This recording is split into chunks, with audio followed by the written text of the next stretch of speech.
Jumbo Scampi. For limited... All for a price that will make you... How the hell am I supposed to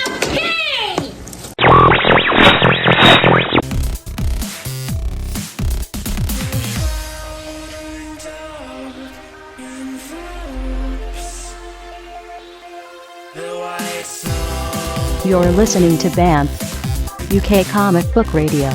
Good afternoon, Buffalo Soldiers. I am Bertie Kempson. This is BAMF Comic Book Radio, your weekly comics podcast with news reviews and odd points of views. Joining me today is Lucas. Say hello. Howdy. Fee, say hello. Hello. And Sarah, say hello. Hello. We're here to give you news, and obviously the news and the odd points of view in your face holes. So now we're going to start with the news. Okay, so I'm going to open on the news that George Perez has gone exclusive to Boom Studios. It's the second after Paul Jenkins, big creator, to go exclusive, and it's pretty big news considering that for the most part Perez has been with DC and Marvel, mostly DC, for a large number of years. I think 20 years, maybe a bit more. Long old while. Apart from that, I haven't heard why. I don't think anyone's really heard why, apart from just that Boom Studios seems to be offering him what DC and Marvel can't.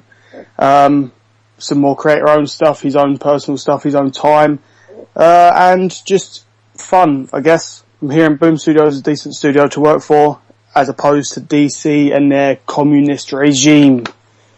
Yeah, so that's that. That's big news. And second of all, Amazon, the large supermarket in the sky, or the internet, has started their own comics imprint. It is Jet City Comics, and it launched a little while ago with their first book, Symposium, what an idiot, #1, by Christian Cameron and Dmitry Bonrandniko. I did a name. And so this came out. They're doing the sci-fi fantasy genres they're hitting, and it seems to be in something called I don't know if anyone's heard this, the Four World Saga. It sounds like adaptations from something called the Four World Saga. So look out for that wherever you can. I possibly will to give a review and see what it's like. It sounds pretty decent if they're hitting sci-fi and fantasy. You know, something that isn't superheroes is always nice. So yeah, I'll be checking that out. I've Game of Thrones, George R.R. Martin is having a short story. His short story Meat House Man is being adapted by this imprint, which sounds quite interesting. Okay. It should be released in October of this year. Okay, wow. So they're getting some big talent on, which is always a nice thing for small publishers to do.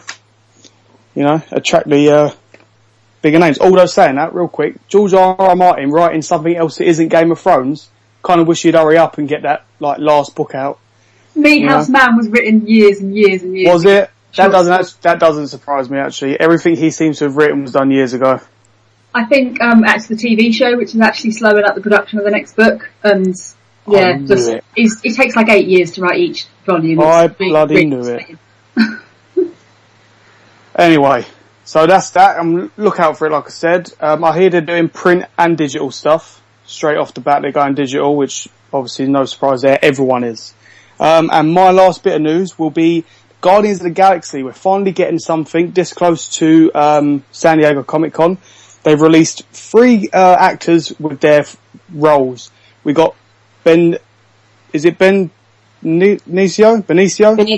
del Toro. There we go. Benicio del Toro will be playing the Collector, the Elder of the Universe, the Collector.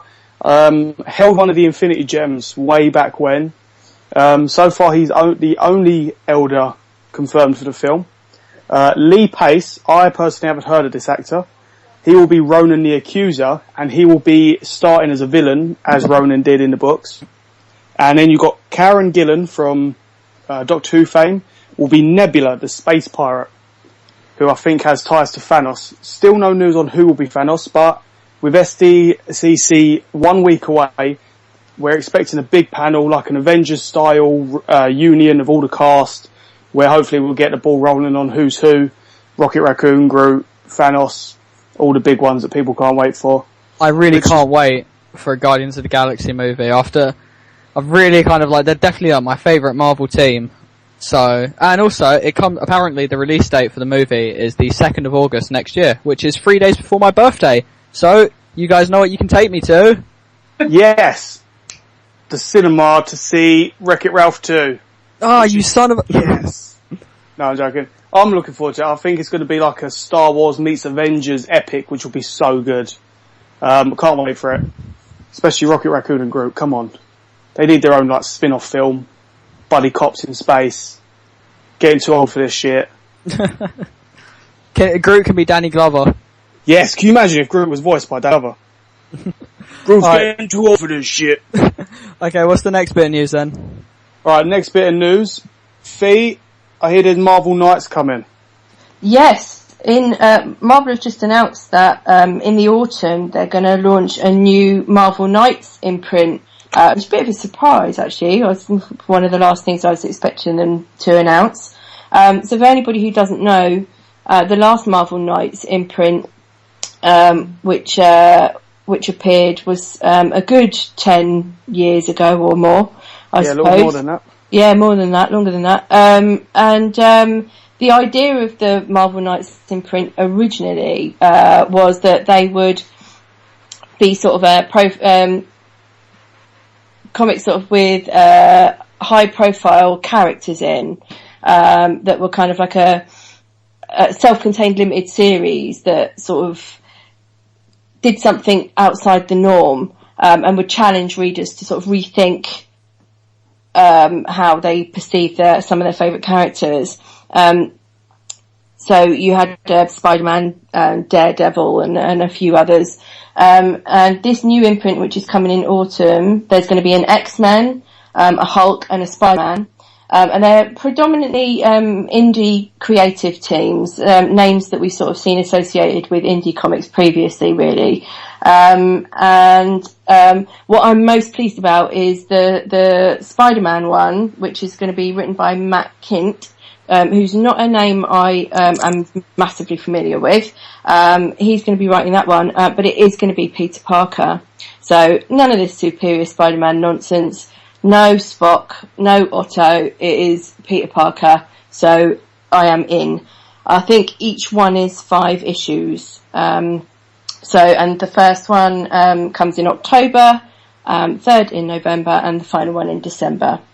I'm excited for this. If I remember correctly, wasn't the Kevin Smith Daredevil tied into Marvel Knights? Yes, I think so, yes. Yeah, and that's it. That pretty much paved the way for the 10 years worth of brilliant Daredevil stories that went from Smith, Brubaker, Bendis, like they obviously not in that order. So yeah, I'm on board. Yeah. Especially with the X-Men treatment, loving the X-Men at the minute. What can I say? Yeah. No, sounds really great. Can't wait for that. Need a bit of Peter back in my life sooner rather than later. Speaking of Spider-Man and Peter, Andrew Garfield has been in the news this week because he did an interview with Entertainment Weekly, and a lot of news sites have been reporting that Garfield said that he would want a gay or a bisexual Peter Parker. He didn't actually say that. He was sort of joking, but what he actually said was, why can't we discover that Peter is exploring his sexuality maybe? It's hardly a groundbreaking thing if they were going to go down that route. So everybody was posting links to this left, right and centre all over Facebook and all over Twitter, and waiting for several fans' heads to explode. I know a few people were tweeting me thinking that my head was going to explode because this would be something, that I wouldn't be happy about because I don't like the character of Peter Parker being messed about with. But actually, I'd be fine with it. If they decided to do that, it would be cool with me. It's not something that would fundamentally change the character from my point of view. And Pete, just like everybody else, can love whoever he likes. But I don't think it's actually going to happen. And I don't think Garfield will say that he actually, wanted it to happen. He was sort of going out of his way to make sure it happened. He just said that, if not, why not? So. Well, I suppose that they could always make Spock bisexual. Boom. Dr. Octopus is bisexual. You know, Yeah, I don't know if I want to think about. I think that'd be hilarious. Spock. Making out with Flash Thompson. Yeah. That's just one of my all-time top favourite fantasies. So And on that note, moving on. Next, more Marvel news, Marvel film news this time. So it looks like we're going to be getting an X-Force film. So this is something that excites me quite a lot. I love X-Force as a team, both the old team and the Uncanny X-Force team. So, yeah. Can I just ask X-Force as opposed to X-Men, X-Factor, any other X group? What are they about? Okay, X-Force is, so they are X-Men, all of them, but the kind of idea of X-Force is that they're sort of more of the harder edge team of X-Force. They're the kind of guys that will go out and actually kind of kill people to get things done. So in the most recent incarnation of X-Force, Wolverine was in charge of it, and they sort of put together a Black Ops team, if you like, that would go and do things that the public face of the X-Men couldn't be seen to be doing. Didn't they kill I think the child version of Apocalypse or something? I remember reading something like that. I remember just watching Deadpool feeding bits of himself to Archangel. Yeah, the whole Apocalypse Archangel thing comes in Remender's Uncanny X-Force run, which I think you've probably heard me say just more times than is probably necessary, but it's one of the best runs in modern comics of recent years, and I keep saying it. Read it. It's absolutely brilliant.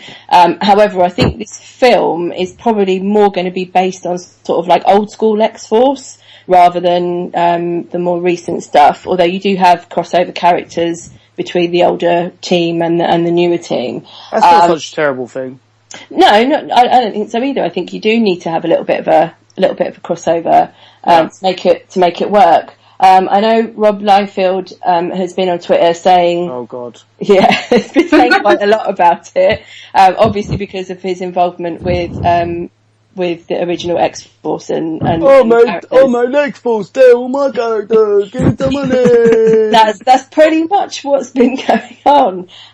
You should say that. Have you been reading his Twitter feed for the last 2 or 3 days? Never in my life. I haven't read anything he's written. No. I'll try and avoid it, has to be said. But for the purposes of this news item, I did have to go and do some research. But he said that he could see it being more of the kind of classic X-Force team. So characters like Deadpool and Cable and Boom Boom maybe, and Domino. And whether they then tie that in with some of the characters from the more modern run, from the more recent runs, so you maybe stick Wolverine in there. I want Phantom X. I would love Phantom X. That would be my female, and all of them, or just one female, evil and normal. Just the one Phantom X with the 3 brains rather than 3 separate bodies. I think I'd just take that one. I would love to see that. Would love to. So it looks like it's pretty much confirmed, although they're probably going to be announcing this at SDCC next week. But Fox has actually registered the domain X-Force the film as a domain, so that's a pretty good indication. And also Rob Liefeld, whether he was supposed to say this on Twitter or not, said that he'd been talking to Jeff Wadlow, who's directing Kick-Ass 2. And has said that he's actually down to write and direct the X-Force film. So I'm not sure whether he's confirming things that he's not supposed to confirm yet.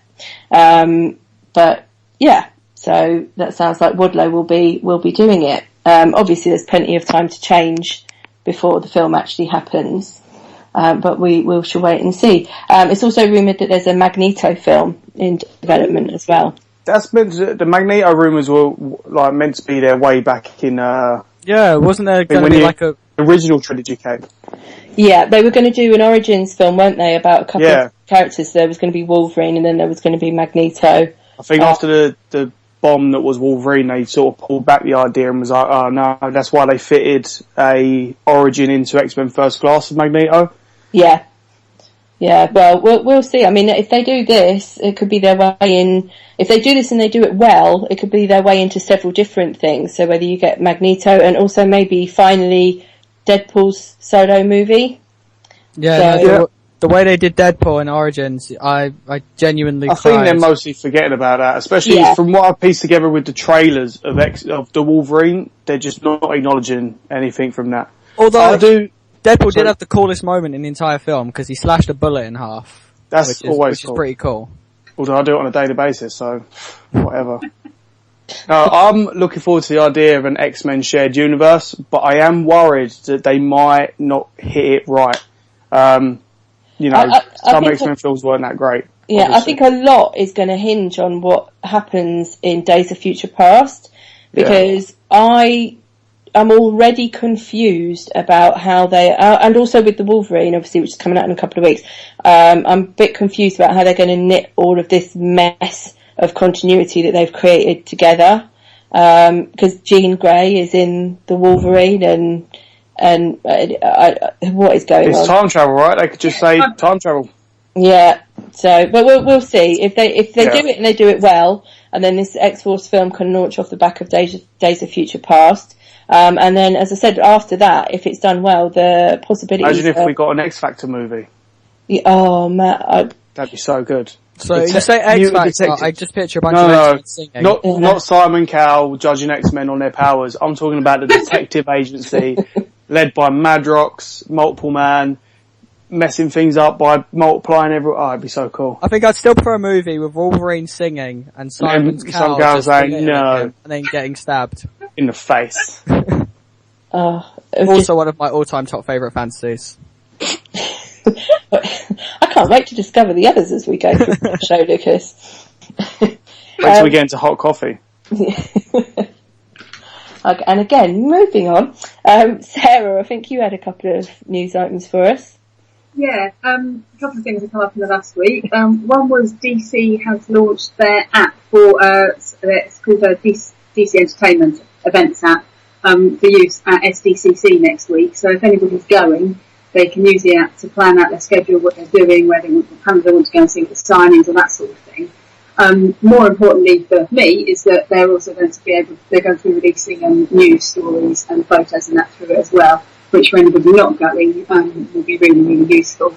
So I'm considering getting that just to find out what's going on. It's a hell of a lot easier to follow it through that than it is through Twitter, for example. The other news story we got is about the British Comic Awards. This is something that launched last year at the Thought Bubble Convention in Leeds in November. It's going to now be an annual thing, basically just to celebrate and reward top British talent in comics.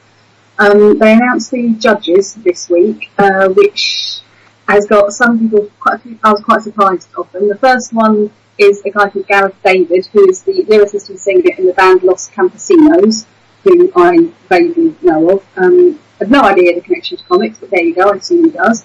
Then there's also Lenny Henry, which I'm more excited about.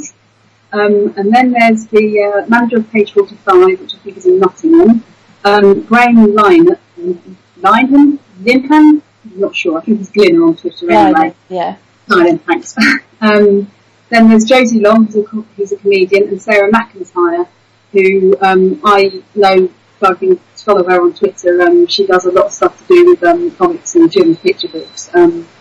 So yeah, they're all the judges for it. I guess obviously some of them obviously have comic experience. I wasn't really aware Lenny Henry did until this was announced, but there you go. His bio says he collects rare Marvel, DC and movie comics. Interesting to find out what the Los Campesinos guys connect. They were mentioned. I know that they were mentioned in the second volume of Phonogram. One of their songs activated a magic spell. Okay. You know the band then, presumably? Just through Phonogram. And I've researched them. They're a pretty decent band. I've got their first album, and I think I've seen them live as well, but somewhere in the mists of time. They're decent. Say that again, would you say, Sarah? I was going to say, Thought Bubble in November is when the ceremony is taking place, so presumably the judges will be there as well. And as I think we're actually now all going to Thought Bubble, that would be a well, I wouldn't certainly want to go to the ceremony. I probably just want to go and fangirl over Lenny Henry, actually. But I'll try not to be too embarrassing to the rest of you, presumably you want to join me at that. If anybody wants to nominate any comics for the awards, anybody can nominate things. The qualifying criteria is that it must be the work of a wholly British creative team, and the rights to the work should belong either to the creators or a UK publisher. If you do want to nominate something, go to the website britishcomicawards.com and it'll give you information on how to do it. The ones that won last year were a pretty good selection of comics. I can't remember offhand what they were, but they've got categories like Best Comic, Best Book, Emerging Talent, Hall of Fame, Young People's Comic Awards. I think it's a really good thing for the industry, and it should be interesting to see what comes up for it and what wins. And that's all my news. Lucas, you tell us what we've been reading. Now, Well, I'm not going to tell you what you've been reading, but I'll tell you what I've been reading this week. I'll be honest, I've been a bit there's not really been anything this week that I've really, really kind of been reading. I read two things. I read Avengers issue 15, which is all part of the Prelude to Infinity thing, which is something that I'm really looking forward to. So I suppose I'll start with that. I still have no idea what's happening. you are not the only one. Yeah. Can I just say, been reading it, sorry Phil, I didn't mean to bump into you there, but I'm guessing you're in the same boat, Fee. Reading it from number one, and don't know what's happening. I love Hickman, but his ideas are just way big. My problem is I genuinely have no idea who about half the characters are, which, because I saw Prelude to Infinity on issue 14, and I was like, I'm going to pick that up right now. And I was reading through it, and I was like, I have no idea what any of this means. Oh man. Yeah, I guess that is a bad thing, because of the 14 issues prior, they have been introducing a lot of characters, and the newer ones they've been giving a bit of backstory to. So I guess that is important, but seeing as it's a prelude, I thought they would at least give you a quick rundown of who's who, and then got on with the story. But yeah, no, to my knowledge, this is bridging it, or how this bridges into Infinity is, well, to those of you who don't know, a group called the Builders have launched like a bunch of origin bombs at Earth that seem to be trying to make Earth regenerate or do stuff that it's not meant to, and it's causing like weather anomalies, things like that, and it's producing these weird little weird kind of constructs that are building things. So the Avengers get involved and they try and take it down, these guys, and then fights start appearing, and some big adamantium looking dude from space appears. So I'm confused, but to my knowledge, this is what apparently the Avengers will leave Earth after this in an attempt to unite the galaxy against these Builders guys, and then Thanos is going to be like, "Sup, Earth," and come smack Earth in, and that'll be the end of Marvel Comics because Thanos will win. Will we be renaming Marvel Comics to Thanos Comics? No, yes, yes, yeah? actually. Yeah, okay. That's that. There you go, 100% truth. But no, like I said, I have no idea what's happening. It's a bit boring. How else can I sum it up? I agree with you. I've said it before and I'll say it again. This Avengers run just does not feel like an Avengers book, and it just keeps losing me. I am just finding it a bit dull. Yeah, that's it. That's the best way to actually, but took the words right out of my mouth. I've been trying to counteract that. What I've been doing, I've been letting them build up for a few issues, and I'm going to read them in one big bunch, because I've been finding it harder to read them as single issues monthly, or at the beginning double month, because it just would flow. It would be jarring, you know. But I think if I sat down and read them all in one, maybe it'd be a bit smoother. Yeah, I don't think it will, but let us know if it does. I will. I mean, I like the art at points, but I know, my biggest thing, I don't like the way Captain America's drawn, or his outfit. This is the first time I've seen Captain America since kind of like Marvel Now. And I'm like, what? They've updated his costume to the movie costume. Yeah, he looks too movie inspired, but it just doesn't look good. I hate the helmet, hate it. Yeah. Who's the artist on issue 15? Comic to hand. I know the artist from issue 14. I guess that's something. Yep, it is. Nick Spencer.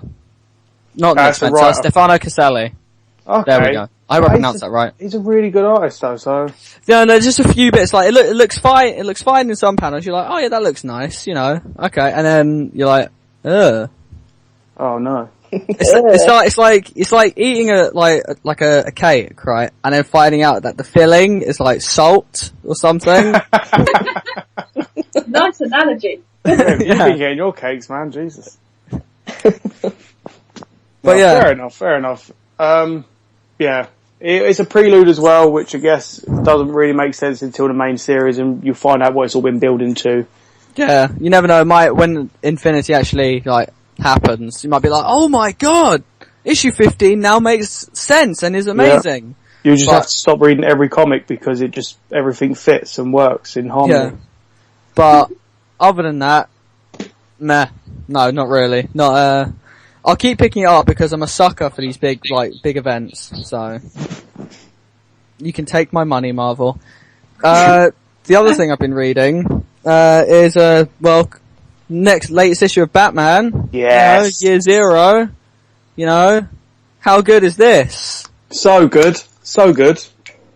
It is, well, let's get down with it first. Let's, you know, I'm pretty sure that, you know, most people know about Batman Year Zero, and for those We're gonna spoil stuff. Yeah, get ready for spoilers. Batman Year Zero is basically what happened to Batman just before he became Batman. So, think, not Batman Year 1, but just before Batman Year 1.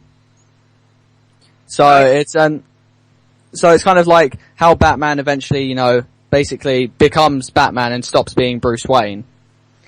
And, yeah, no, it's fantastic. It's really good. And it looks like, right, that they've kind of introducing like maybe a proper origin for the Joker. I'm not 100% sure if it's the Joker or not, but there's this gang called the Red Hood Gang that have been terrorizing Gotham, and they all wear these Red Hood masks. They don't have names, they have numbers. And Red Hood number 1, he seems to have the Joker's smile. The Joker's kind of very, in my opinion, kind of significant nose. He has like a very pointy nose. And his entire attitude, like he keeps saying to Batman or Bruce Wayne in a latex mask, he keeps saying to him, you know, oh, me and you, we're kind of like two sides, you know, the same coin, yada yada yada. But yeah, no, it's fantastic. And Capullo's art as well. Once again, I can't praise the man enough.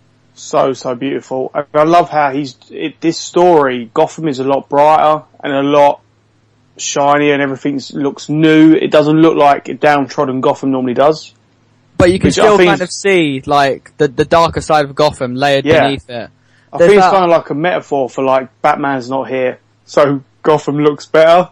Yeah, you know what I mean? That's that. Batman shows up. However, what Year Zero also marks is, I think, the first proper appearance of the Riddler in the New 52. Yes. Yeah, and there's this a couple of backups. Really cool kind of little chat that the Riddler and Bruce Wayne have inside a museum. Because Bruce Wayne's uncle has been secretly selling weapons to the Red Hood Gang. And he's fed up with Bruce Wayne, like, pretending to be dead. So he asks Bruce to meet him at this museum. And they get ready to talk, and he's like, I'm sorry, Bruce, but, you know, I can't have you just staying dead. And he flicks on the light switch, and it's like a welcome back Bruce party. And there's a bunch of people there. So Bruce is like, right, crap, I gotta get out of here. And he walks into like an Egyptian kind of part of the cinema. Egyptian part of the museum. And Edward Nygma, not the Riddler, but Edward Nygma is waiting there. And there's this cool page where it's kind of like an old Egyptian board game where the Riddler is kind of presenting Bruce with like veiled riddles and Bruce is solving them. And it's a very kind of like sinister kind of, you know, I know things you don't, Bruce, and Bruce being, I'm smarter than you. And, long story short, Bruce gets home and the Red Hood Gang blow up his house and he's apparently dead. So, Bloody gets, man. I gotta admit though, the standout, like, part of this issue was, the bit of Alfred. Yeah, that was really hard. Very reminiscent of Dark Knight Rises, you know, Michael Caine saying, I tried to protect you, but, and I haven't. No, it's older, but, cheers, yeah, man. no, it's, Alfred is basically saying to him, you know, what you're doing is stupid. You could be doing so much more good if you was Bruce Wayne and you was back in charge of Wayne Enterprises. not going around doing this vigilante crap, getting yourself beaten up. And Bruce is like, no, this is what I need to do. You don't know anything, Alfred. And Alfred calls him a coward, and then Bruce calls him a coward, and then Alfred slaps him in the face. Boom! That's amazing. Yeah, and Bruce is like, oh, fine, just get out. And Alfred's like, yeah, I'm leaving. And Alfred leaves, so Bruce is kind of all alone. And during the ending bit, just before he gets blown up, supposedly, he's kind of calling up Alfred, basically saying, you was right, Alfred, the man who kind of practically, raised me, it was right, and boom, explosion. So, would it be hilarious if Batman was actually dead? That would be so funny. Year zero. Oh, he dies, by the way, guys. Yeah, DC retcon Batman, so that Batman was never actually Bruce Wayne. It was somebody completely different. It was Tim Drake all along. Yeah, wouldn't that be a massive kick in the teeth? But no, Great fans. but other than that, really, really good. Definitely recommend picking up, and it's definitely kind of reignited my interest in Batman after the disappointment that was the last 2 issues of Death of the Family. My one observation: this whole issue was set in 0 year rather than the post-apocalyptic Gotham that was hinted in the first issue. So I'm wondering if we'll get to see more of that. Hopefully.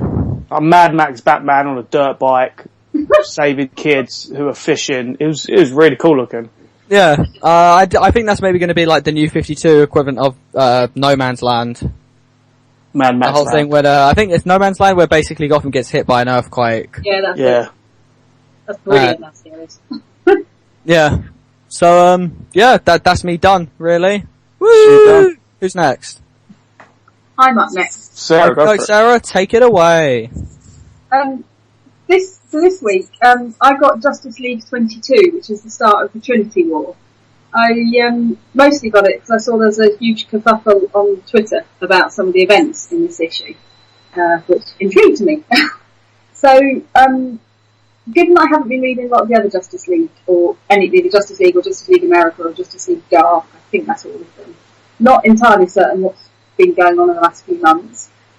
And this issue, it's not all over the place, but there's a lot of stuff going on in it. It starts off with some strange woman going to go see Madame Xanadu to have a tarot card reading, to find out a future. She's been having, I think, awful dreams or premonitions or something, and she wants to know what's going to be happening. So Madame Xanadu does start doing cards and gets some quite strange things coming up. And actually one of the highlights of this issue was actually the artwork on the cards that came up for this. They're all labelled as things like the boy or the warrior or the hero or the hostage or the detective, and all relating to different heroes. So the boy is, I should probably say Shazam, not Captain Marvel, even though in my head he's still Captain Marvel, than Billy Batson. The hero was Superman, the warrior was Wonder Woman, the detective was Batman, etc., etc. But the style of it is just really, really nice. Anyway, going back to the events of the story, throughout the rest of the issue, you cut between bits of Shazam and the rest of his mates in his adoption home, then to the Justice League of America, and then to Superman and Wonder Woman, obviously, and then the new sort of villain, Pandora. At least I think she's meant to be a villain. I'm not quite sure from context. I think she might be meant to be a misunderstood villain, maybe an anti-hero. We'll find out. And then bits about the Justice League, and then the Trinity, which is referred to in the title of the event, which I think is Pandora, the Phantom Stranger, in the Question. So we've been reading something like that a while ago. They've been around since, I don't know, time immemorial or whatever. At some point in it, Pandora goes to Superman and Wonder Woman and wants Superman to open the box that she's got, which let out all the original sin in the world eons ago, and is going on about how Superman is the purest person, and if he opens it, he can handle it and he can free humanity from all evil, etc., which isn't something I've particularly got from previous incarnation of Superman, since he just seems to be a bit of a jerk. But in this one, he seems to be alright, probably because he hasn't got much screen time. Anyway, Superman opens the box and then goes a bit mental. I guess he can't handle it. He's not as pure as we think. He somehow gets over it. I think, yeah. So Wonder Woman, I think, helps him get over it. I don't really know. It's not entirely clear. But anyway, he gets better, which I guess is a boon. And then you end up in the desert of Kandak, which I think that's how you say it. Does anyone else know how you say it? Kandak? Anyone know what I'm talking about? Yeah, I'd say you got it right there. Yeah, let's just go with it. Alright, Kandak. Let's call it that now. And then you've got Captain Marvel / Shazam, the Justice League, the Justice League of America, and obviously it's a bunch of superheroes together, so they have a fight, because that's what these things do. You can't have it any other way. And then the thing happens which got Twitter completely sort of on a twist. In that Superman, if you don't, just turn off now if you don't want to be spoiled for this, but he ends up killing Dr. Light, which, obviously with Man of Steel out however many weeks ago, sort of really pissed off a lot of people in this. Surprisingly, didn't piss me off. What I expected, I bought it, expecting to go a bit mental again at it. But it's quite clear in the book that actually it's not Superman who's actually done it. It looks like he's used his heat vision to incinerate Dr. Light, but there's commentary from Madame Xanadu sort of background overlaying it, saying, oh no, it's not Superman, he didn't do it, he's not responsible. And then at the end, you get, who do you get at the end? You get the Outsider? I don't know who the Outsider is. Looks a bit like Alfred, I've no idea. That's who the Outsider originally was. Alfred died and then got resurrected as this weird monster. Really? Yeah. Right, okay, obviously. Anyway, at the end of it, he says, thanks to me, everyone will actually believe that Superman killed Dr. Light.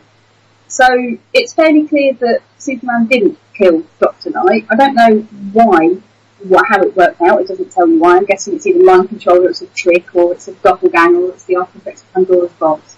Whatever. Either way, this issue was, I actually ended up quite enjoying it, and I haven't really enjoyed any Justice League issues since like number 6 or something. But this seemed to be fairly solid. It was quite nicely put together. Some of the art is lovely, but the lettering is really nice. I'm obviously getting more into my lettering than most people probably do. I really enjoyed it, and I'm probably going to end up getting the rest of the Trinity tie-in issues, which I think they're going across just Justice League America, and Justice League Dark. But yeah, it was fun. It wasn't what I expected at all. There's some really nice characterisation. Billy Batson / Shazam, that's really good in that. He's got the attitude of a boy in a man's body down really well. He punches Superman out. He thinks it's really cool, as you would if you were like 12, 14 and hit Superman and you were a bit of a jerk, which Billy Batson is.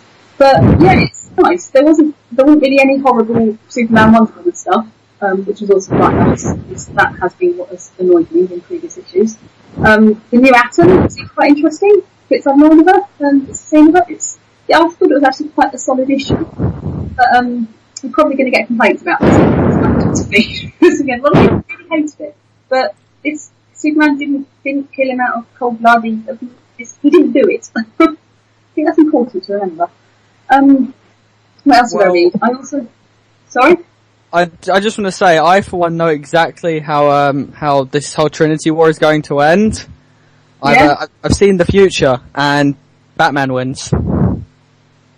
Yeah, great. Don't want to read it now. Yep, Batman. He throws a batarang at everybody and ties everybody up. With a batarang. Yep. I think that should be Green Arrow doing that with Rogue Arrow. Yep. Literally, Superman, Shazam, they can't handle it. But that's that. Sorry, go on. Alright. Yeah, I don't like that ending. I'm hoping that won't be the ending, but it probably will be, since everybody just loves Batman. I think give some other characters a look, maybe. But yeah, good start. I will be getting, I think we'll get the other issues. The other things I've been reading is I got 2 copies of Princeless this week. I think one actually came out a couple of weeks ago, but I didn't make it out of the comic shop. So we got the last issue of book 2, Get Over Yourself. So that's number 4. Which is so last issue we left Adrian, our heroine, at her sister Angelica's camp, and she just set Angelica's guardian free, not garden. And her guardian is this giant blue lion which can go solid or liquidy, I think. Or possibly ghostly. It's a mix. Anyway, it's obviously causing quite a lot of problems because it's quite vicious and is after all of them. At the start of the issue, we have a recap of Angelica's beautiful, beautiful life, which mostly consists of her being beautiful from the when she was a baby all the way through to being an adult, and she decides to settle into it because she's so beautiful, she just let everybody worship her. Which is, at some reason, I did actually have some sympathy for her for this, but yeah, she's a strange girl. We end up back in the camp at the present day, they've been trying to fight off this giant blue lion thing. Obviously she does, it's the book is about her. She manages to solve it with the help of some of the other camp villagers. And yeah, it's a really good ending to this second series. The art is superb, it's really cartoony, it's lots of caricatures, there's a lot of humour in the art, it does the job of storytelling as much as dialogue, it's great, and everybody knows how much I love the series. I wouldn't be talking about it if I didn't like it. The end of the issue, we get a glimpse of what will be the feature of the next book, which is the goth sister, who I think is Angoisse, can't speak French. If anybody wants to write in and correct me, that's absolutely fine. Anyway, she's like purple hair, skull, the symbol of life earrings, I think, like fishnet arm sleeves, lots of corsets and stuff, basically loafing in her castle. And then the final page, she's got a vampire coming up behind her. And I think this is brilliant. The dude's got braids and little pink bows at the end of his hair.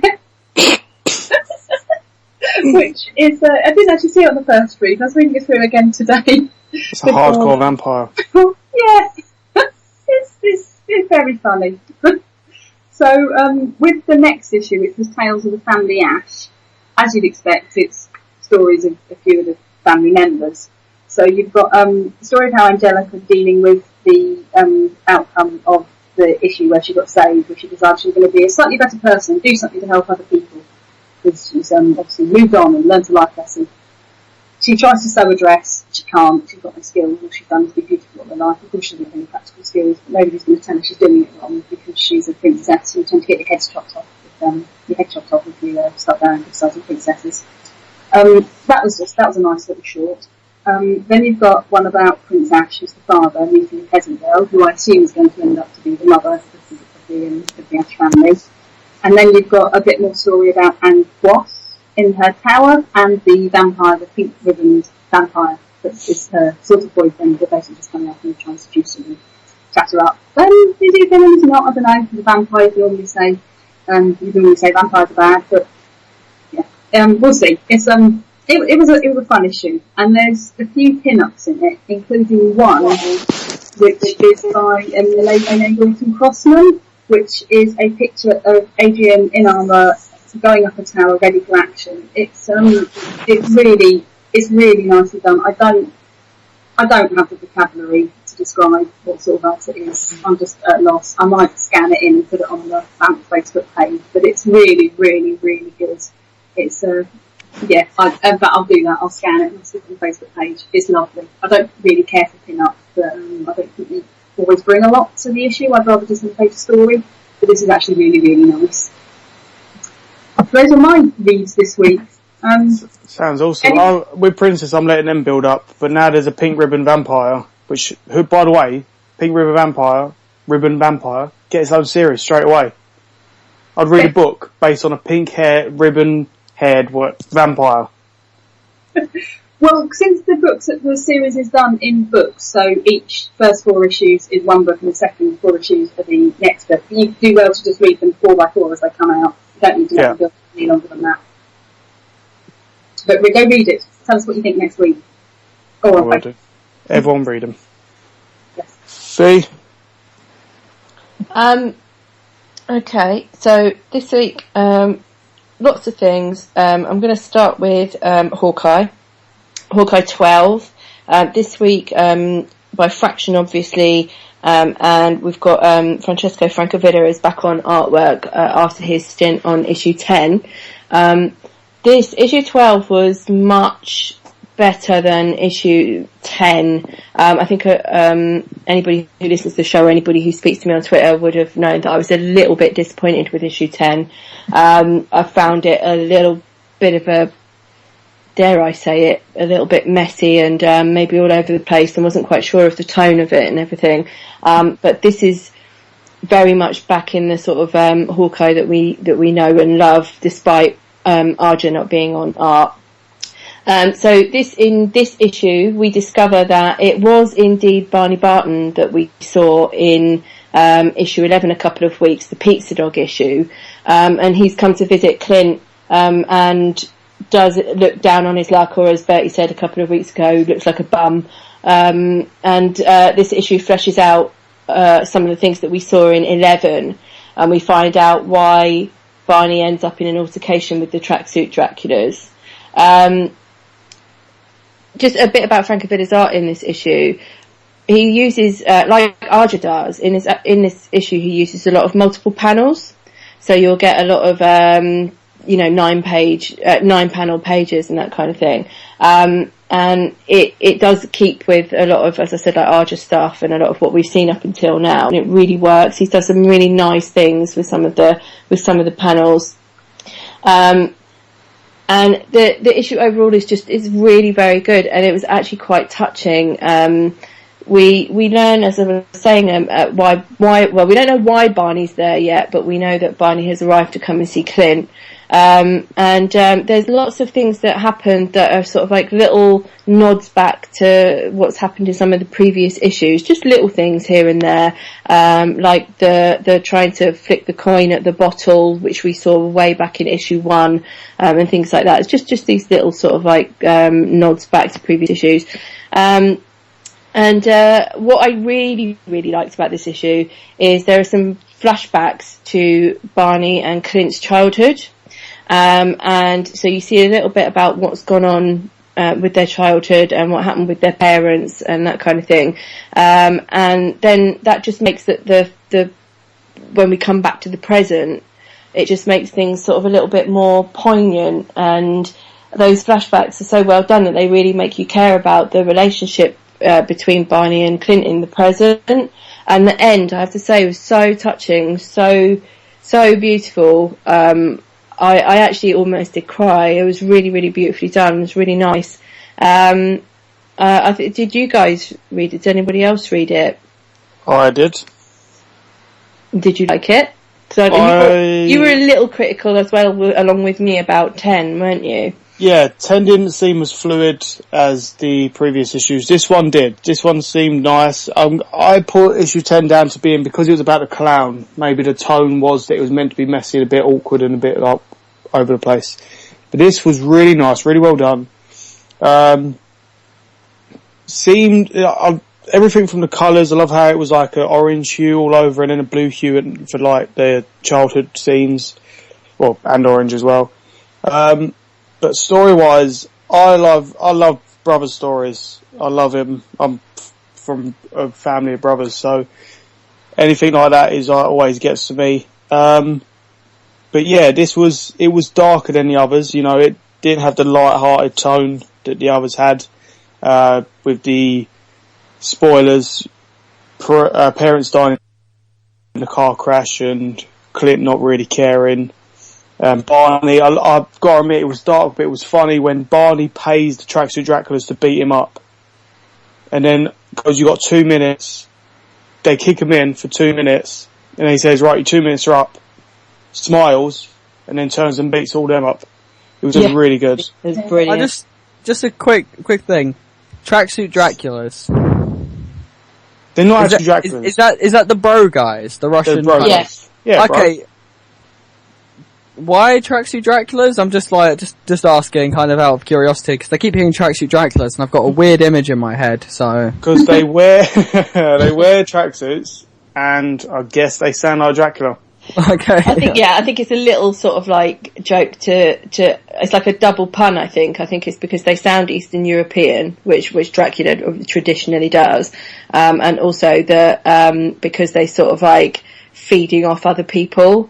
Off other people's misfortunes. Okay. Because he kind of coins that term, well, it's Fraction that refers to them as the tracksuit Draculas. And he coins that term right in the first issue, where one of them is the landlord is trying to, like double the rent. If you remember that. Yeah, and doesn't Clint end up buying the whole building? He does, yeah. And interestingly, well, with money that he got from Barney. Now, I don't know yet if Barney knows that Clint has this money. I don't I'm not sure. I can't remember whether he knows or not, because it was actually Zemo that gave it to Clint, I think. But yeah, I'm not sure whether Barney knows that he has it or not. But I think what this issue has done is set up really beautifully is what's to come between, you know, this relationship between the two brothers. So it's just set up really nicely that they haven't seen each other for a while. They're really pleased to see each other, but we know that there are lots and lots and lots of other things going on. So, you know, whether that relationship is going to stay harmonious or not, I am willing to put a bet on that it won't. But yeah, it was a really good issue. I really liked it, and up to the usual high standard of the series, and highly recommend it. Yeah, I hope we get more of this. I hope that it does stay harmonious for at least a little while. I know that there's got to be this divergence between issues, so there's the Kate issues and the Clint issues. Yeah. And the one problem I did have with that is that Clint loses someone to bounce off of. Kate was that straight person that, you know, that bounced with him. But now if we got Barney there, then we've got that duo again, you know, the Clint saying something silly and then someone maybe putting him in his place, or maybe Barney's going to say something even more silly, which turns Clint into the straight guy, if you know what I mean. Yeah. So I'm really pleased to get this issue and more of this relationship. As I said, brotherly relationships, no matter if they're good ones or bad ones or going down the pan or whatever, I always seem to go to them a bit more. Yeah. And it also had a reference to the pizza dog issue, which was really good. It did well. A lot of this is what's great about that, and I think we're going to continue to see this with the next 2 or 3 issues, is that there are little moments in this that obviously like flash back to Pizza Dog. So things where you saw a couple of panels and you weren't maybe quite sure what was going on in Pizza Dog are now getting fleshed out in subsequent issues. So, and I think we will see that again with issue 13 and onwards. So, very clever the way it's all being woven together, and the story is coming together. Very good. So leaving Hawkeye and moving on to another thing I read this week, which was Daredevil 28, which was by Mark Waid and Javier Rodriguez, who's normally a colorist, but he actually takes pencils on this issue, and does a really, really good job. It's lovely. I'd like to see more of his art, not just the colours, but I'd like to see more of his pencils. He's a really great fill-in for Chris Samney, and works really, really well with the whole tone of the whole sort of feel, of the issues of the whole series up till now, and sort of does sort of nod back to Martin and stuff that we've seen before. I haven't really spoken enough about Wade's Daredevil on the show, I don't think. It is continually excellent. Every issue is of such high quality. It's such a good quality series, right from the first issue all the way through till now.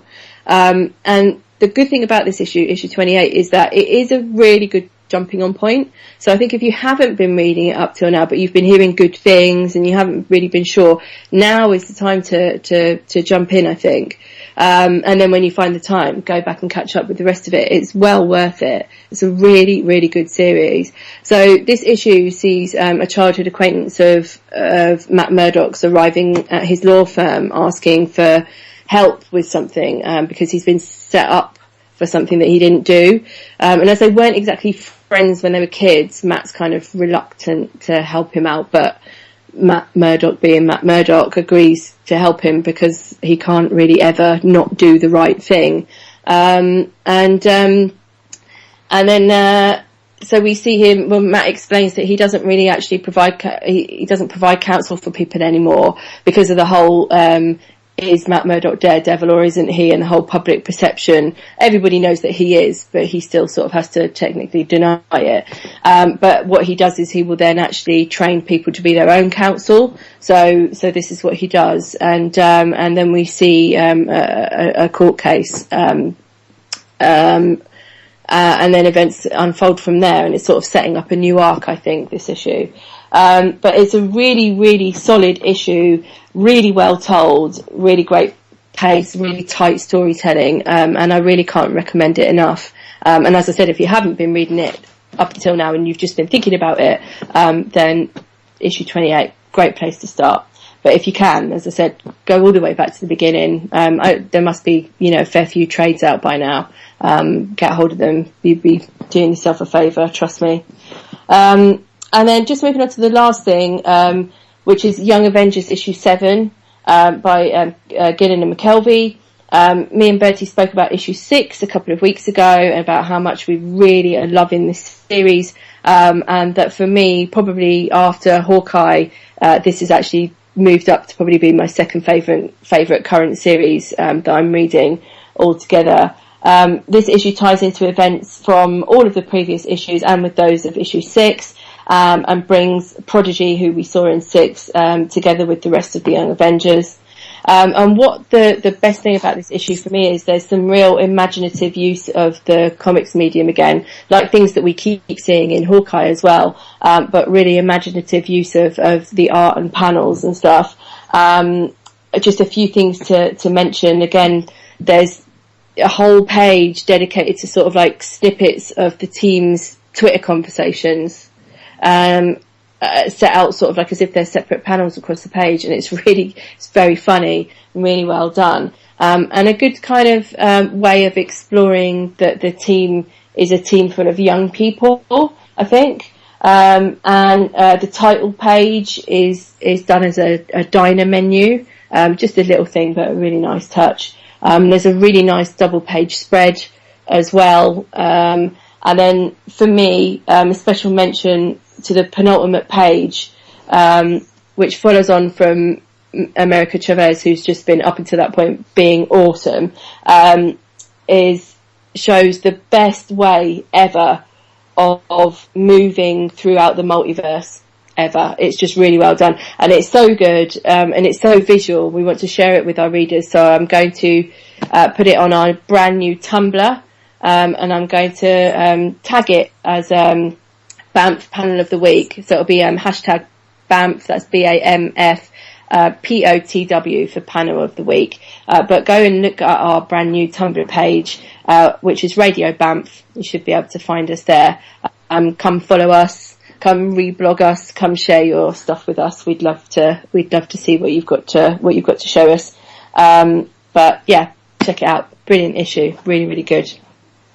Mm-hmm. Really good. I love that she kicks. Basically, the way she travels, I mentioned, she just kicks something in. That's how she does it.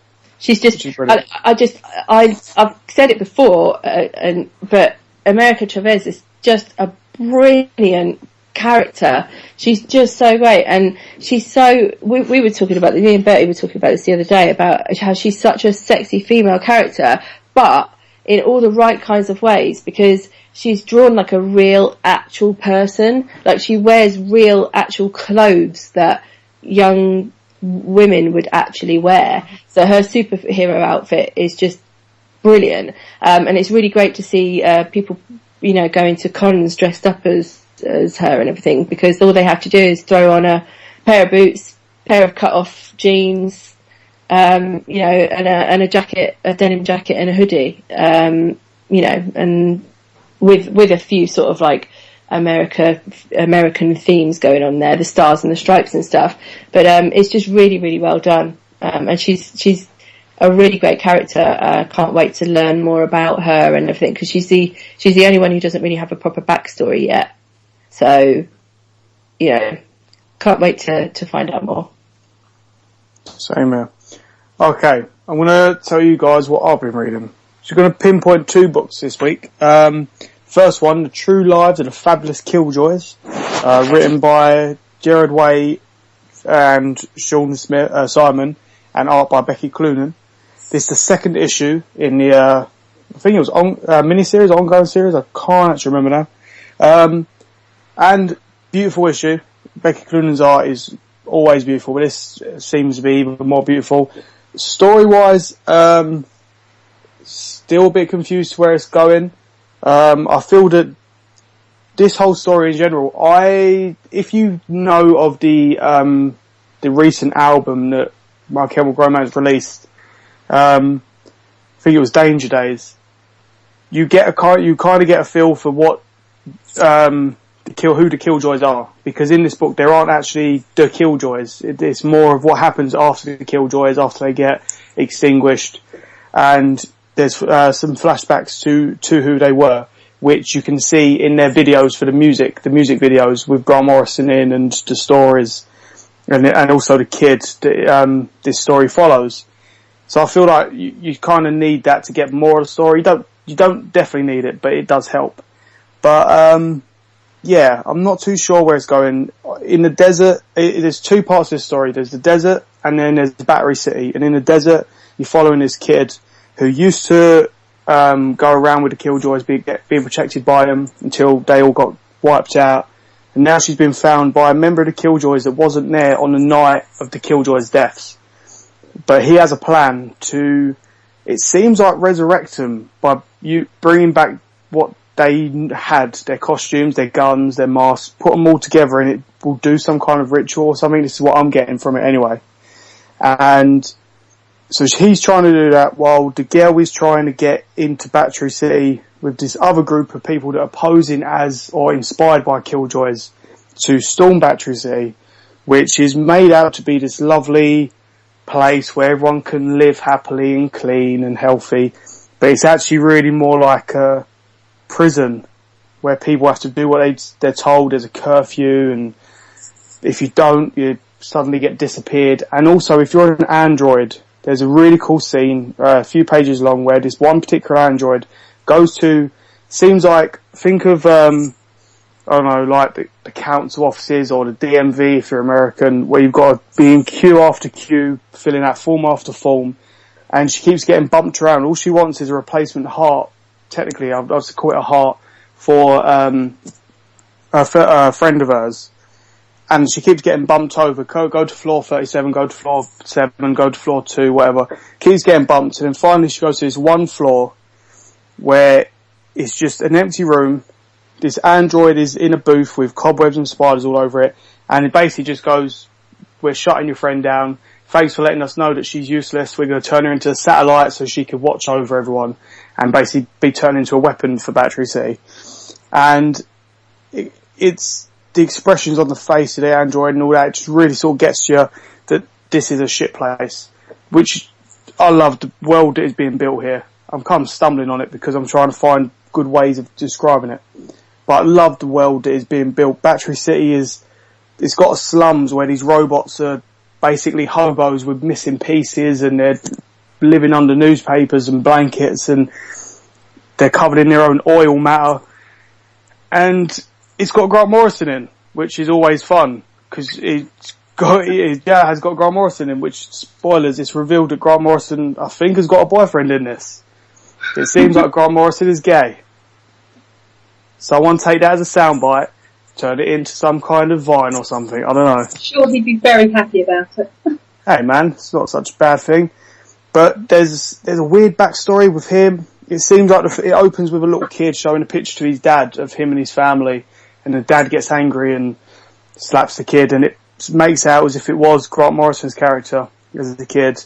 And I'm just really confused by it. Me and Dan were talking. We are sort of confused by where it's all going, but we can't help but love the world that is being built. I'm going to stick with it for issue 3 and onwards, just so hopefully it builds into something that I'm not confused by. And also because the art, I can't turn away from good art. I'm a bit weird. I will read a book if the art is really good and the story makes no sense, just for the art. Hence why I've read so much weird stuff that I'm confused about, i.e. the Avengers. But yeah, I'd recommend it. I'd recommend it maybe as like a couple issue build up, so you've got that like fluid read rather than monthly weird what is going on this. But yeah, definitely check that out. And my second book is another Valiant book, because last week I was on a nice big Valiant spree full of Exo Man of War and Archer and Armstrong. And this week I found my new favourite Valiant book, Quantum and Woody. Okay? And this book, team is James Asmus, Tom Fowler, and colours by Geordie Belair. Oh my days, this book is hilarious. It follows two brothers They're adopted brothers. One is born as a biological son of a scientist. The other one's adopted. One is African American. One is white and blonde. And it's basically they start off. They're in complete love with each other, not in a brotherly way, not in a homosexual way. They love each other. They care for each other. Always got each other's back. But then they drift apart as adults. They seem to hate each other even. But they're brought together because of the death of their dad. Their dad's research has got them in line with the wrong people. And that has brought together the sons to find out what has happened. And just so you know, I'm going to call him Quantum because that seems to be his code name, is a straight-laced guy, seems to be trying to be some kind of hero. There's a scene in the diner where he's ordering breakfast. The man walks in, says this is a stick up to the waitress, give me all your money. Quantum tasers don't even taser him, sorry, throws a glass in his head, tasers him. Then the waitress shouts at him, what are you doing to my boyfriend? He's playing around. So he's not a very good hero, but he's trying to be. And then you've got Woody, who is a sleazeball fraudster, which has the best scene ever. He wakes up in bed in a hotel with a girl. Then there's a knock on the door. Turns out the credit card was declined by fraud. While the girls at the door are all confused with the two gentlemen of security from the hotel, Woody's jumping out the window, leaving the girl with the bill. Which is classic escapism right there. I recommend doing that. Saves you loads of money. But yeah, so they end up going into a research facility, trying to find out what happened.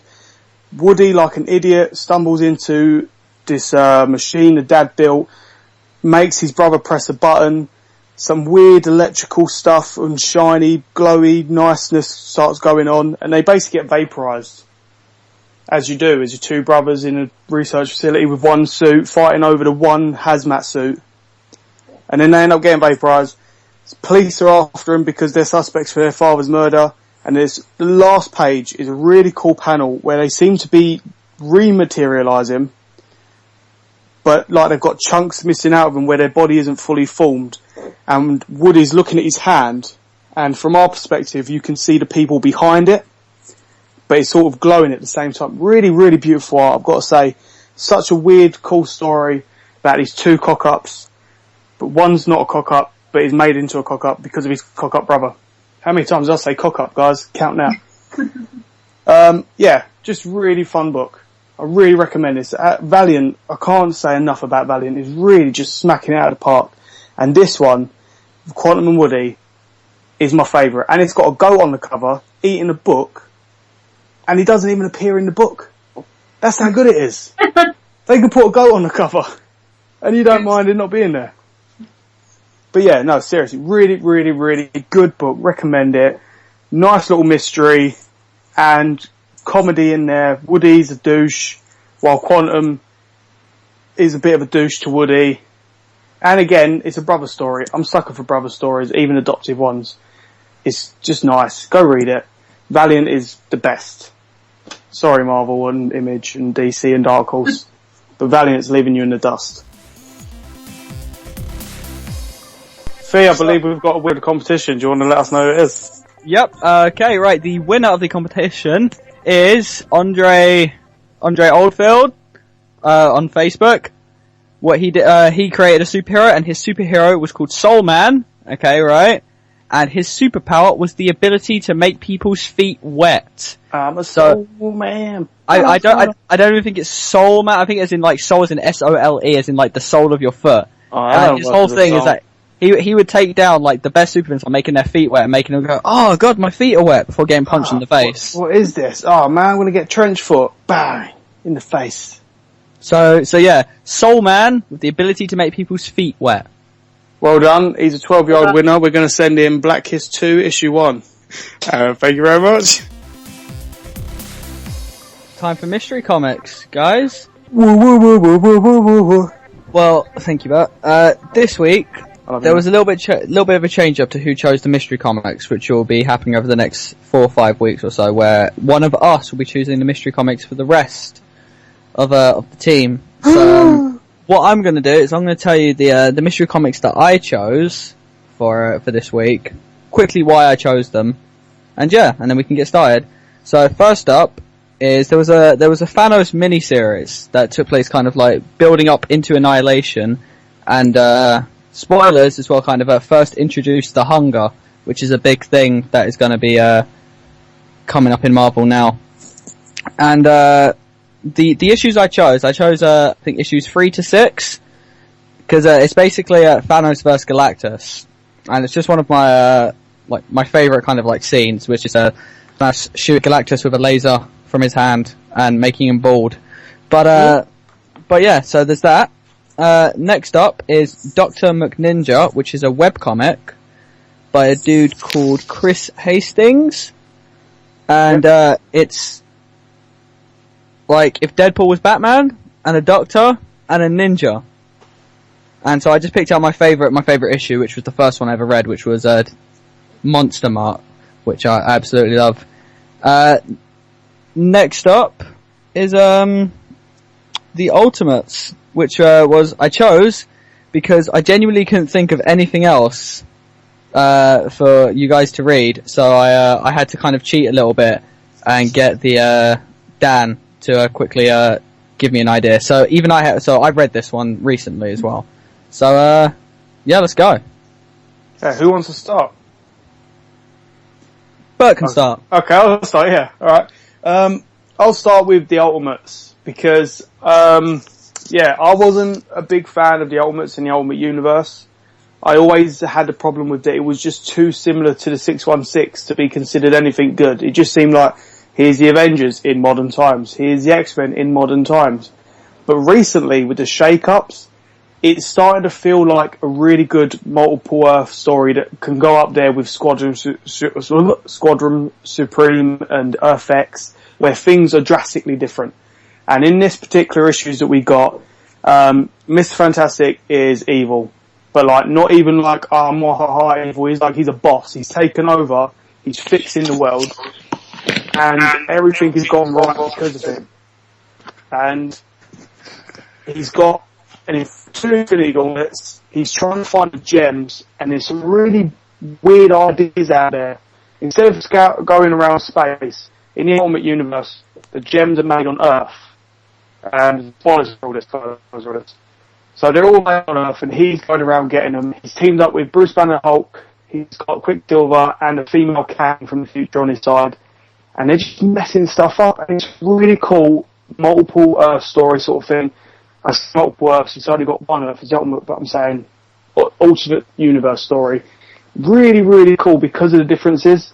I love originally I hated seeing the Ultimates because it was just like, what if Cap was a bit grumpy, and what if Iron Man was even more of a dick, and what if Thor was bearded, but now still it's Thor. like, yeah, but now it's like, no, how about if we have Tony Stark with a little Tony Stark in his mind? What if we have Thor? Someone explain to me what on earth that was about. I mean, I know it was explained in the issue, but what was the explanation before? We got to that bit, I was like, I don't understand. What's a sentient tumour? I don't get it. I wish I could help, but It's a tumour that can speak to you. Yeah, there you go. It's a tumour that can speak to you. It tells you, hey, you've got a tumour. Oh, thanks, mini tumour. High five. What's the role with the armour then? Huh? Would he seem to have a role with the sentient tumour helping get the armour together or something? I took it as like an ultimate twist on the extremist armour. I don't know what that is. Okay, the extremist armour, never mind, it's a long story, but he's linked up to his own network, so he can control the armour remotely. Was that in the latest film? Yeah, but it's also a story that the film is slightly based on. Sarah, I'm going to teach you so much off of air. Yeah, good luck with that. We're going to have an Iron Man lesson. We're going to get a blackboard and a hat and everything. I don't like Iron Man that much. I like the Alright film. then, fine, I won't teach you Iron Man. Jeez, alright. But go on, Bert, continue Anyway. the comic. Anyway. So yeah, I love the ideas of it. I love Evil Miss Fantastic. I love Quicksilver. There's a really cool scene. I'm going to just say, Quicksilver messes someone up with an envelope. I'm running around them so quick, he gives them loads of paper cuts. That was great. That sounds fantastic. That was so cool. I just love the idea. I love the differences. I love that Captain America isn't just a douchebag now. Because I've just got previous issues a little while ago. He was made president and then turned down the presidentship. By the way, guys, just so you know this. Yeah. Yeah, he saved America, and then everyone in America went, "You're president." He was like, "Yeah, no." I thought he was president. Oh, okay. I thought he was president from the Ultimate Spider-Man comics, and I just read that going, "This is ridiculous. Don't make him president." All the same universe. It's Ultimate Spider-Man. Yeah. But yeah, I'm just really kind of liking, sort of in love with the Ultimate Universe. I mean, just because of these brilliant differences and the brilliant ideas, I really recommend it. And I'm kind of interested in, there's obviously the Hunger coming that takes place in the Ultimate Universe. You've got the Infinity Gauntlet stuff, and then you've got Thanos stuff in 616. So I'm really excited to see if we might even get a crossover between the 616 and the Ultimates, which to me, with the current Ultimates, sounds really good because they're two different universes. Before, I would have been like, go away, we're just seeing two of the same things get together, but now they're just different, which is brilliant. Hasn't Age of Ultron combined the two universes somehow? No, it just shattered some timelines, so stuff from the future can come to the present. I thought he... Okay, I thought he... And I don't know what's happened with the Galactus and the Ultimate. I don't know how time shattering has done that. I'm guessing we'll be explaining the Hunger. Right, okay. Yeah, so what did you guys think of Age of Ultron? Not Age of Ultron. Let's not go there again, yeah. What do you think of the Ultimates? I didn't like it, but then, that's not exactly fair. Like you, Bertie, I am not, I've never been a fan of the Ultimate Universe, because I like the 616. To me, the 616 is how it should be, how it is. I'm not really interested in a whole big what if, which is basically what the Ultimate Universe is. So I'd always actively avoided it. It's just not for me. I actually only a few months ago went and read the original Ultimates, Mark Millar's original Ultimate series. And it was alright, but it is for me just like one big what if. I've been hearing a lot of people saying that everything that's going on in the Ultimate Universe at the moment is all a bit messed up, and lots of people weren't really enjoying where it was going anymore. So I came to this sort of not really knowing what was going on. The only other Ultimate thing I've been reading up to this point is Ultimate Spider-Man. And that was only because I was made to read that for the show. And I have been enjoying parts of Ultimate Spider-Man and everything, and I sort of kept up with it after reading it all. But I just can't care about these characters because for me they're not the characters. Do you know what I mean? Like, they're not the characters that I know and love, because they can be messed about with, and you can do whatever you want to them, and it doesn't really matter. So I sort of started reading this, and it's like, yeah, evil Mr. Fantastic, I don't care. Oh, Tony's got the top of his head cut off, I don't care. I mean, if this story had been with other characters, I would probably have been a lot more interested in it, if you get what I mean. But I just can't really bring myself to care about a big what if story. And if with what happened at the end, Age of Ultron, is one of the theories is that Galactus has shown up, or the Hunger has shown up and decides to eat the entire universe. Well, that wouldn't be a bad thing as far as I'm concerned. Get rid of it. Bye bye. What did you think, Sarah? People call me the evil, sadistic, world-eating one. You. No. Screw you, Ultimate Universe. I don't mind if Galactus kills you all. Yeah. No, I don't, because they're not real. Whereas everybody in the 616 is actually real. Yeah. Oh, okay. Right, go on, Sarah. I quite liked it. It mostly threw up a lot of questions for me, because I haven't read any Ultimates one since. And it was probably one thing you mentioned, the Mark Millar one. I don't know, it was out several years ago. I got the first few trades. It was alright. I was a bit surprised, but I thought I might try and get me into more Marvel stuff, but it obviously didn't take. So when I was reading this, I was just going, why is Reed Richards evil? Why is his hair colour changed? Why does Tony Stark get a sentient tumour in his head? How would that happen? I was pleased to see that Thor is still beardy. That's always good. But why is he not a god anymore? I mean, they did sort of explain that, but gather he's getting his powers from his armour or something that he's wearing, or his power suit or whatever. Nick Fury didn't show up for a while, and there was a lady, Monica, who thought might have something been in charge or had something to do with Nick Fury's role. I don't know. So I sort of enjoyed it. It was fun. But I am just curious as to how everybody has got to this point. Not curious enough to go and read the previous issues, and not curious enough probably to read any future issues. I am reading Ultimate Spider-Man, and I do like that, and I'll keep reading that. But I mean, it's probably something to do with it's the Avengers, isn't it? That they're called the Ultimates in this universe, and I'm not interested in picking up any Avengers comics from the 616 universe at all. So the Ultimates is a bit more interesting, and while I'll enjoy anything which I'm given, it's not going to make me keep reading it. If that's remotely clear, I think I've just babbled. Well, yeah, go on.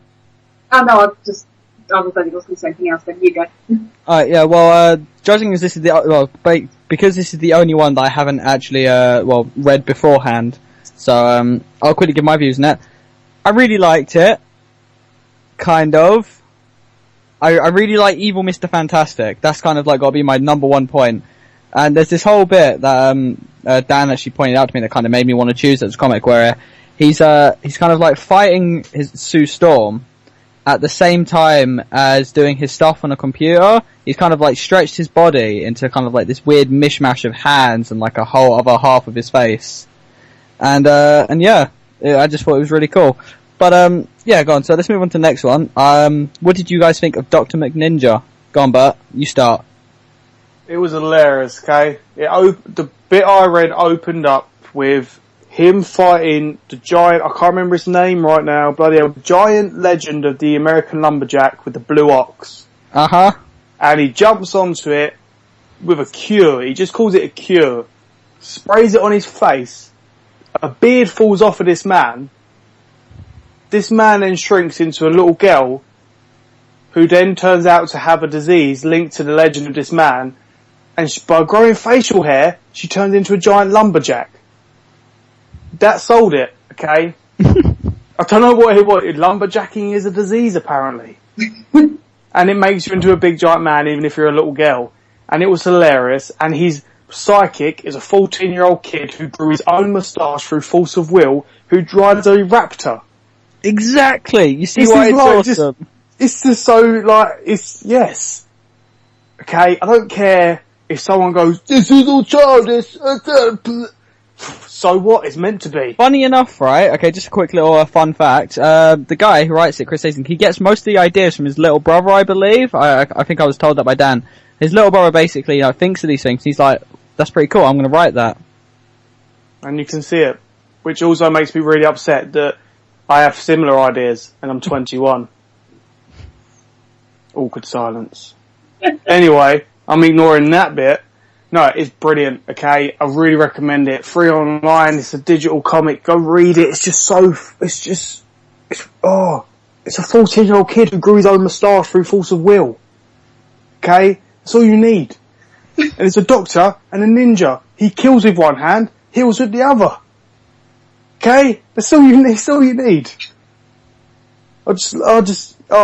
Just guys, talk about it. It's just so good.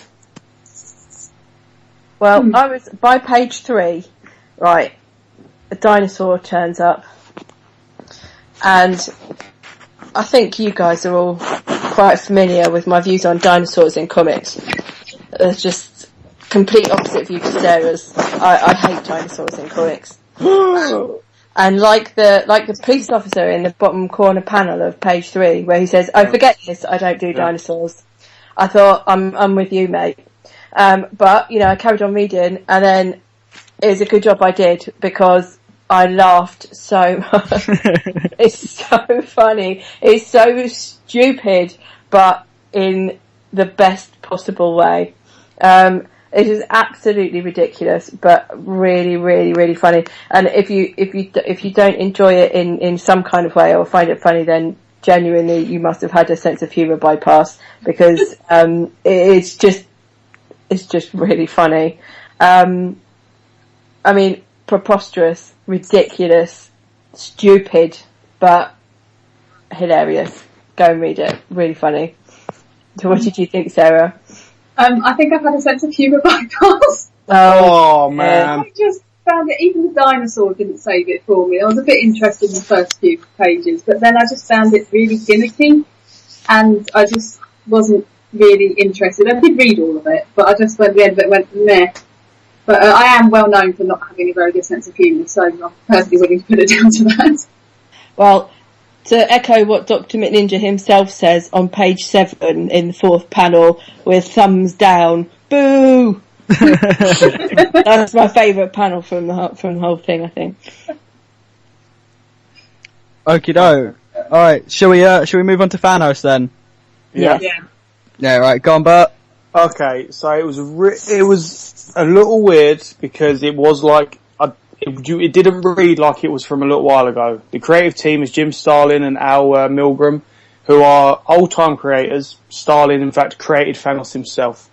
So it reads really wordy, and is what is on the page that you're seeing. They're telling you it's that classic thing of like, oh, if I punch him in the face and you're seeing it happen, then I kick him in the balls and then you see it happen. Then I can beat him with an energy blast and you see it happen. But if you get past that, it's actually not bad.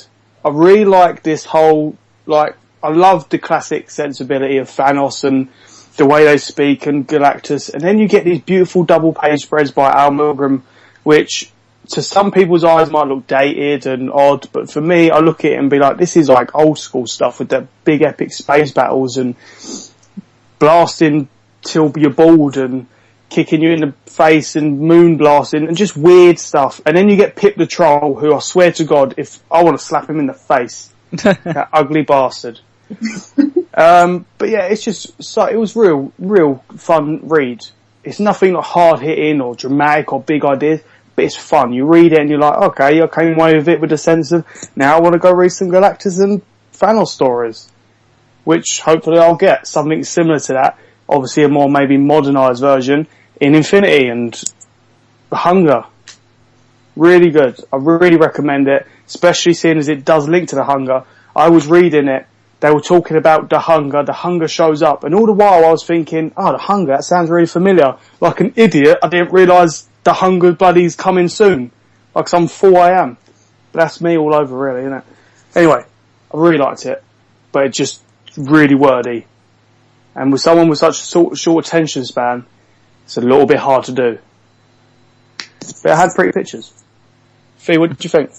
It's funny actually that you should choose this, Lucas, because I actually just read this whole series okay. a few weeks ago in my bid to read all of the Marvel Space stuff, which is something that you've just done as well.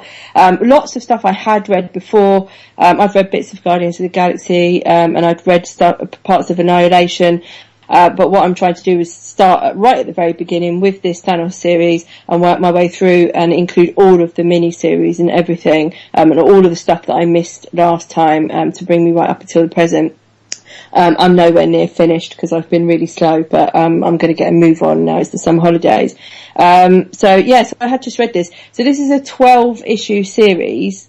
So the first few issues of which you selected for us were based on Thanos and Galactus and the Hunger.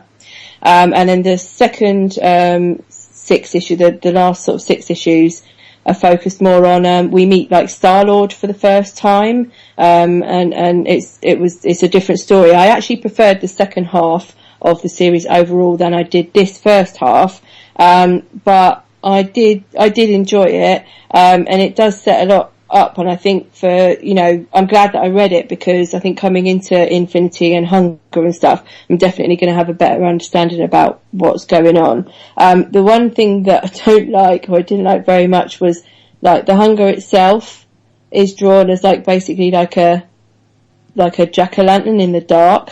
Yeah, no, it's a really weird kind of design, but I suppose because it eats realities, it doesn't really have a form. Yeah, it doesn't really have a form, but the way that it's drawn is just like but the thing is, it just looks like it just looks too comedic to be intimidating or scary. I think it looks like a bit of like orange paint thrown on a wall. Yeah, it's just. I actually really liked the design. I thought it fitted in well. I thought the whole comic had quite a Silver Agey feel with like all the exposition and the referring to each other in the third person, and it all just felt a bit daft, really. But with the drawing of the way the hunger was drawn, I thought that fitted in great. Yeah. Well, I don't know if I just don't know if it's going to work with the modern. I understand what you're saying, and you take it for what it is.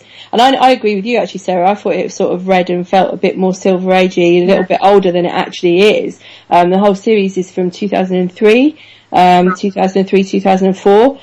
So only 10 years ago. But does feel definitely older than that. The dialogue, I think it was Birdie? Who's Birdie? Birdie. That is what everyone in Turkey calls me, Birdie. Okay, well, let's go with it. As Bertie was saying, that it's very wordy, but as a lot of these kind of things were from around this time and previously, you do have a lot of this sort of like wordy exposition and stuff. But I don't know. I'll have to wait and see what they do with all of this new stuff and how they're going to represent it. I don't think you'll see the exact same representation because I just don't think that would work in a modern day comic. But we'll see. But yeah, I enjoyed it, and I think if anybody hasn't read it and is thinking of reading all the Infinity stuff and everything, then definitely go back and read it. And if you can track down the whole series, all 12 issues, then I'd say definitely go for it. Because for me, the second half, as I said, the last 6 issues for me were better than the first 6. So yeah, that's just my thoughts. Fair enough. Okay. What did you think, Sarah? Good mystery comic. Well, yeah, it was. As I said, it's got that Silver Agey feel, which I used to absolutely hate that. It just felt so old-fashioned and awful. But I did quite enjoy it this time round. I've got more used to reading that. I mean, I've read a lot of old DC Silver Age stuff, so yeah, I've got more used to taking it for what it is. It was written for kids at the time. And it's just meant to be fun, which is fine. And this did feel like it was channeling that, but with this modern edge to it. I didn't come out of it after finishing reading it. I didn't actually care for Thanos at all. I did quite like Galactus in it. I mean, I haven't really read either of these two guys before. I knew Galactus, but I never heard of Thanos. I don't really know how it fits in with the rest of Marvel. So what Phil was saying about how it fit in modern context, I've got no idea. But I enjoyed it. I thought it was fun. It felt a bit fluffy, but that's sometimes what I want. So yeah, it was good. Glad I read it. Okay, well, my favourite thing about it is just there's that issue when Galactus kind of explains why he's doing it. He kind of narrates it as he's going about his plan, collecting the Infinity Gems. And I just really like how it kind of humanises, the World Eater. I just think it's really nice to kind of see, that Galactus, underneath all of that, he doesn't really, want to eat all these planets. He doesn't want to be that guy who goes around the galaxy consuming shit. So, and he's bald. Yeah, and he's bald. But I just, my favourite thing, like, across those 3 issues, just one of my favourite panels in comics, is when Thanos kind of lasers Galactus, and he ends up with his helmet off, kind of bald and smoking. And it's just, I just call it the pimp laser. Yes, that is cool. There's only one other situation when there's been a pimp laser, which is in the Infinity Gauntlet run, actually, when Doctor Doom pimp lasers Silver Surfer, which is absolutely quality, which you guys should definitely read. But yeah, question Jason time! Statham with Galactus. Question time! Okay, questions. Right, so I've got one for you guys this week, just because we're running short of time, so I'm just gonna throw this one out there. Okay, this is from at P60M on Twitter, and he asks, who do you think would benefit from the Hawkeye treatment? And so what he means by that, who would be a good character for a revival, so for a different treatment, if you like. So like a long-standing character that we're already familiar with, but maybe deserves a brand new book with not a reboot, but a fresh start and maybe a different spin on the character. So I'll start actually because I was thinking about this. For me, with X Factor coming to a close soon, which I'm very upset about. I shall talk more about this when the last few issues start coming. One thing that is worrying me about what's going to happen to my beloved Jamie Madrox, because without an X Factor book or an X Factor team, where's he going to go? It's been done before. He's had his own series before, which is not bad. And if anybody hasn't read it, go check it out. It's pretty good. But I think I think he could be done really, really, really well as a solo character with sort of like other guests coming into his book. And, you know, maybe sort of like going down the lone private eye, route, which we've seen him go down before. And I'd really love to see him have his own book. And as much as I absolutely love and have loved Peter David writing him, maybe it would be nice to see somebody else, you know, give him a go. To be honest with you, I'd love to see Fraction write him. But, you know, I know that's not going to happen, but in my ideal world, that's what I'd like. So for me, Jamie Madrox, multiple man. So, Lucas? Yeah, okay, right, first of all, right, how about Batman or Superman? Like, you know, because they definitely need another book. Yeah, man. Yeah, they haven't got enough books. Yeah, I was hoping that joke wouldn't fall flat. Alright, okay, no, but, seriously, I can't really think of a comic I'd want redone. What I would like is just to put certain characters in Clint's situation in the Hawkeye book in general, kind of going off the question, and just have it that way, as a kind of I just want everything done kind of Matt Fraction style. So, put Batman in that situation, like not being able to pay the rent on a building. That's what I would like, but I can't really think of any kind of comical character I would like given a reboot. I'm kind of fine with everything as it is. Most reboots these days tend to kind of really disappoint me, so. Okay. This one was kind of almost done a little while ago, but then they've steered it into the same direction it was going before, was Doctor Strange. A little while ago, there was the heroic age where he wasn't Sorcerer Supreme anymore, so he was just chilling out in a nice suit. He got into Defenders and was like this judo magic guy, and he was smart but not like scary smart. It was cool. It was like a really cool direction. Now they've gone, no, he's back to normal. He's got all the other shit he's had before. I would like to see that again. That down to earth, not so floaty, scary guy. Do you know? Not the dark arts master, but the judo James Bond with a handlebar moustache. Judo magic! But did you see what I posted up on Twitter last week about the Doctor Strange film? No.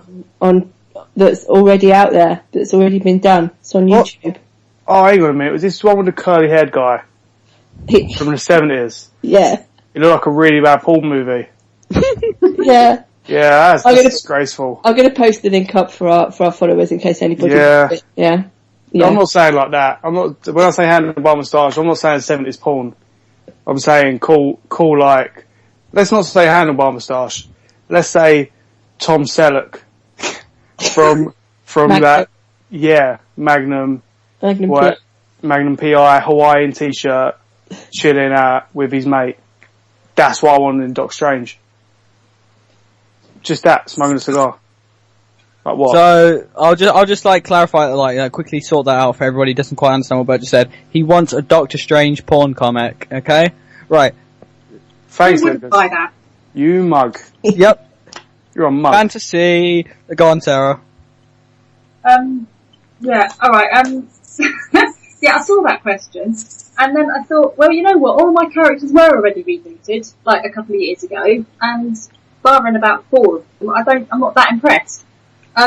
So I think the only ones I like at the moment is Animal Man and the Demon Knight series. The rest of them, I'd say you could pretty much reboot any of the other regular characters, in DC, and I'd be happy.